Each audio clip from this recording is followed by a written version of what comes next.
I'd like to tell you about the strangest secret in the world. Some years ago, the late Nobel Prize-winning Dr. Albert Schweitzer was being interviewed in London, and a reporter asked him, "Doctor, what's wrong with men today?" And the great doctor was silent a moment, and then he said, "Men simply don't think. We live today in a golden age. This is an era that man has looked forward to, dreamed of, and worked toward for thousands of years. But since it's here, we pretty well take it for granted. We in America are particularly fortunate to live in the richest land that ever existed on the face of the earth, a land of abundant opportunity for everyone. But you know what happens? Well, let's take 100 men who start even at the age of 25. Do you have any idea what will happen to those men by the time they're 65? These 100 men who all start even at the age of 25 believe they're going to be successful. If you ask any one of these men if he wanted to be a success, he'd tell you he did. And you'd notice that he was eager toward life, that there was a certain sparkle to his eye, an erectness to his carriage, and life seemed like a pretty interesting adventure to him. But by the time they're 65, 1 will be rich. 4 will be financially independent. 5 will still be working. 54 will be broke. Now think a moment. Out of the 100, only 5 make the grade. Now why do so many fail? What has happened to the sparkle that was there when they were 25? What's become of the dreams, the hopes, the plans? And why is there such a large disparity between what these men intended to do and what they actually accomplished? When we say about 5% achieve success, we have to define success. And here's the best definition I've ever been able to find. Success is the progressive realization of a worthy ideal. If a man is working toward a predetermined goal and knows where he's going, that man is a success. If he's not doing that, he's a failure.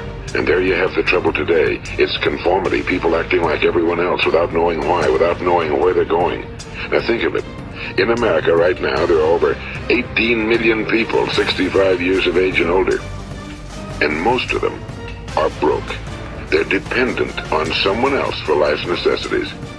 Now, we learn to read by the time we're 7. We learn to make a living by the time we're 25. Usually by that time, we're not only making a living, we're supporting a family. And yet by the time we're 65, we haven't learned how to become financially independent in the richest land that has ever been known. Why? We conform. And the trouble is that we're acting like the wrong percentage group, the 95 who don't succeed. Now, why do these people conform? Well, they really don't know. These people believe that their lives are shaped by circumstances, by things that happen to them, by exterior forces. They're outer-directed people. Why do you work? Why do you get up in the morning? 19 out of 20 had no idea. If you ask them, they'll say, well, everyone goes to work in the morning, and that's the reason they do it, because everyone else is doing it. He's the person who says, I'm going to become this, and then begins to work toward that goal. I'll tell you who the successful people are. A success is the school teacher who's teaching school because that's what he or she wants to do. The success is the woman who's a wife and mother because she wanted to become a wife and mother and is doing a good job of it. A success is anyone who is doing deliberately a predetermined job because that's what he decided to do deliberately. But only 1 out of 20 does that. That's why today there isn't really any competition unless we make it for ourselves. Instead of competing, all we have to do is create. You know, for 20 years I looked for the key which would determine what would happen to a human being. Was there a key I wanted to know which would make the future a promise that we could foretell to a large extent? Was there a key that would guarantee a person's becoming successful if he only knew about it and knew how to use it? Well, there is such a key, and I found it. Have you ever wondered why so many men work so hard and honestly without ever achieving anything in particular, and others don't seem to work hard and yet seem to get everything? They seem to have the magic touch. You've heard them say that about someone. Everything he touches turns to gold. And have you ever noticed that a man who becomes successful tends to continue to become successful? And on the other hand, have you noticed how a man who's a failure tends to continue to fail? Well, it's because of goals. Some of us have goals, some don't. People with goals succeed because they know where they're going. It's that simple.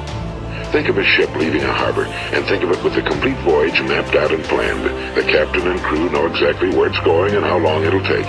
It has a definite goal. Now, 9,999 times out of 10,000, it will get to where it started out to get.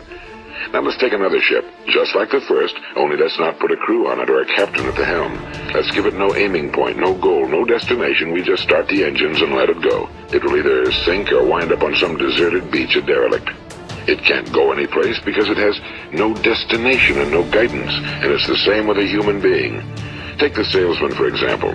There's no other person in the world today with the future of a good salesman. Selling is the world's highest paid profession, if we're good at it and if we know where we're going. Every company needs top-notch salesmen, and they reward those men. The sky's the limit for them. The American economy today can be likened to a convoy in time of war. The entire economy is slowed down to protect its weakest link, just as the convoy had to go at the speed that would permit its slowest vessel to remain in formation. That's why it's so easy to make a living today. It takes no particular brains or talent to make a living and support a family today. So we have a plateau of so-called security, if that's what a person's looking for. But we do have to decide how high above this plateau we want to aim. Why do men with goals succeed in life and men without them fail? If you understand completely what I'm going to tell you from this moment on, your life will never be the same again. Here's the key to success and the key to failure.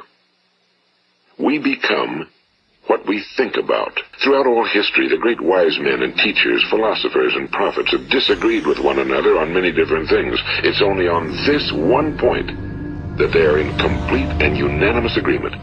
Listen to what Marcus Aurelius, the great Roman emperor, said. A man's life is what his thoughts make of it. Disraeli said this. Everything comes if a man will only wait. I've brought myself by long meditation to the conviction that a human being with a settled purpose must accomplish it, and that nothing can resist a will that will stake even existence for its fulfillment.